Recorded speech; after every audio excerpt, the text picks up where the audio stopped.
lot of young guys in this team. You see them walking in to get there, essentially rep the boom for a lot of them. Yeah, fantastic opportunity. I've been really excited myself as a coach. First time in the green and gold as the head coach. I've worked with Australia before with Ricky Stewart some years back, but this is the first time with the green and gold as a head coach. So I'm as excited as the players to get up there and into PNG and particularly the game. It's been a good preparation. Just make a comment on the players. They've been outstanding with their attitude and really looking forward to the game up there in PNG. Low talent in this team, low try scoring talent. You really turn it on this team. Yeah, also not a good defensive players as well. I feel like across the group we've got some players that obviously can attack well, but also defend well, which will be important. On Sunday we're expecting a very tough game, and obviously there's two parts of the game. There's the attack side, but also the defensive mindset, which will be really important to us as well. You share any of the 91 war stories with the tear gas? I have shared a few of those stories. My memory still is very strong in that space. It was a terrific tour and lots of, apart from the touring side of it, the actual games were very intense and very competitive as well. So we're going to make sure our boys have that same intensity on Sunday. What are you expecting from them? From our players? Yeah. Well, just typical rugby league. I mean, with the ball, playing to our skills and our talents, and then without the ball, making sure that we're working together as a group and defending together. That's it. That'll be an important ingredient. You've been out of the coaching game for a year or so. Is there any nerves on your part? Well, I haven't actually been out of the coaching game. I've been coaching the under-7s in Brisbane, so it's kept me in touch with everything. It's just a G up. So, yeah, I've been out for 12 months, but I'm a career coach, and this opportunity came up, not only to coach the Kangaroos, but also the Prime Minister's 13. I've watched this game every year, basically since it's been on telly, and very grateful to get the opportunity to put myself in the shoes that I'm wearing now. Any nerves on your part? Yeah, there's always nerves. With coaching, that's part of the excitement of coaching is, particularly on game day when there is a result at stake. But I've really enjoyed all the staff and all of the players here have come together really well. Good bunch of people, good character, which we'll need, up there on Sunday. Looking forward to prove? No, nothing to prove at all. Certainly my coaching career to date has been hugely successful, and I'm really proud of my achievements so far as a coach. And this weekend will be another very special occasion for me personally, as the Green and Gold Prime Minister's 13 coach. I feel very privileged to be in this position, and I've given a lot of attention, sort of not only this past week, but leading into the game as well. So, yeah, I'm looking forward to, like everybody else, all the staff and players are getting up into PNG and playing the game.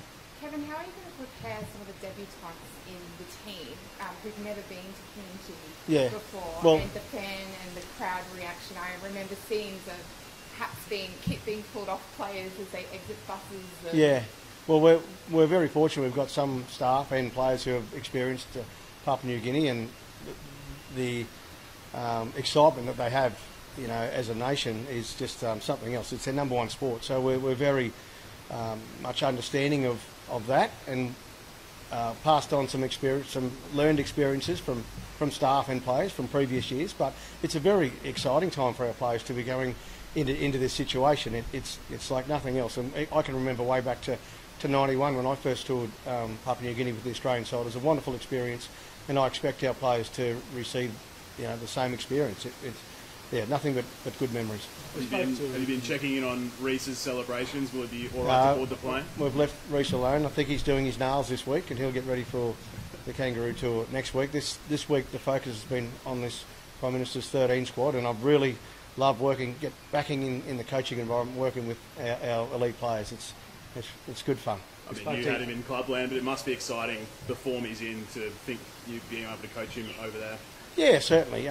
But I haven't given that a whole lot of thought this week. It's all about our boys here. We've got some players that are touring with the Kangaroos, and also some potential Kangaroo tourists in future years, across the squad. So they've been a delight to work with, really keen, really enthusiastic, and that's what we want to see, on Sunday from them. I spoke to Australians before you, and he's up there, obviously. There's a good performance, a standout performance by him on the weekend. Does that enhance his chances of getting in the starting 17 for Kangaroos? Yeah, it certainly can't hurt. He's playing in a different position up there starting there in the centre position. So he has played for New South Wales under-19s in that spot. So again, I'm one of these coaches. I love watching these boys play, whatever club they come from. And Ethan's had a terrific year for the Raiders. It's now time to transfer that form, into the green and gold. I know you want to talk about the PM XIII, but just there's plenty of interest in Kangaroos as well. So yeah. I'll just ask you a couple of things. Some selection headaches in a good way. Yeah. Fullback Will Edwards, Reece Walsh, the halves. You've got Ethan, Tom Dearden, Moses, Cleary.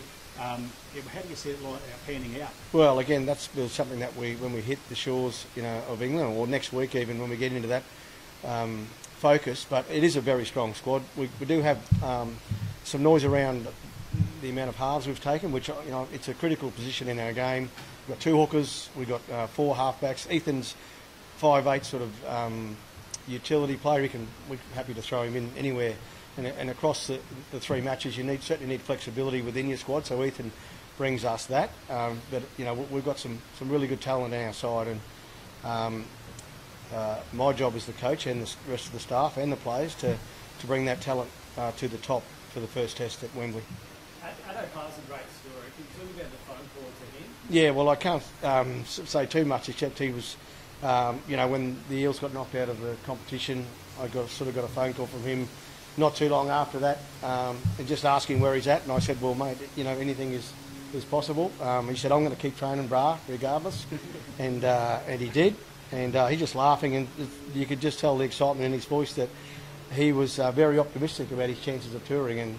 And as it turns out, we're very pleased that he kept training, and he played in the knockout competition over the weekend. So he's game fit. He tells me he picked up some tries, and his run meters were good. So he's a ball of energy. I haven't had the opportunity, or been fortunate enough to have the opportunity to coach Josh yet. I missed him my time in Melbourne. So this will be a good one where we can connect, and he'll be a very important member of the touring squad. Another good story is Shibasaki and from not having a club at the start of the year to winning Origin, winning the Premiership, and now on the Kangaroos tour. Yeah, great story, and one for everyone out there in rugby league land. If you're a young player and you're coming through the grades and you feel like sometimes it's maybe not quite working out how you like it, is to stay at it, have a good look at yourself first, more than anyone else. And I feel Gemmett did that more than anything. He looked at himself, and his first opportunity at the Broncos, he didn't really make the most of it. Second time round, he certainly has. So he's got a contract at the Broncos. He's won a State of Origin series. He's won a grand final. He's looking for the clean sweep with the Ashes tour. So bit of unfinished business yet for Gemmett, but great to see him push through. As I said, it's a great lesson for everyone in life. Just keep playing, keep going hard, and you never know what can happen. Has he always been on your radar, Kevvie, or was it that well, once he got picked in the Origin side, that automatically puts you straight in the spotlight. So, his Origin series was good, and he's progressed from there. I mean, even his start to the season for the Broncos was really good. So across the 27 rounds then into finals, obviously at the start of the year he wasn't in contention, but he's just forced his way through over the season, and particularly his finals series and his grand final game was very good. And that's heat, that's character, that's all those things that you want in a player heading overseas for the Ashes. Kevvie, I get a sense that on the Broncos perspective, there's no bitterness for you. You're really happy. I'm happy for anyone who gets success, no matter what club. I was happy last year for the Panthers, not so happy the year before. But rugby league, it's got its highs and lows. Everyone faces it. I'm really happy for the players in particular. They've worked really hard for that, and I feel like their back end of season was really strong, and they deserve to be the champions in the end. And one guy I want to ask you about, Jamie Campbell. How exciting would it be to coach a guy like him? Yeah, very good. His natural skills are really, really good. Obviously, he's been a terrific player this year for the Titans.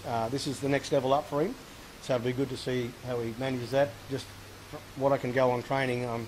Again, one of those players that is very exciting to coach, and he's just scratching the surface at the moment in his abilities as a rugby league player.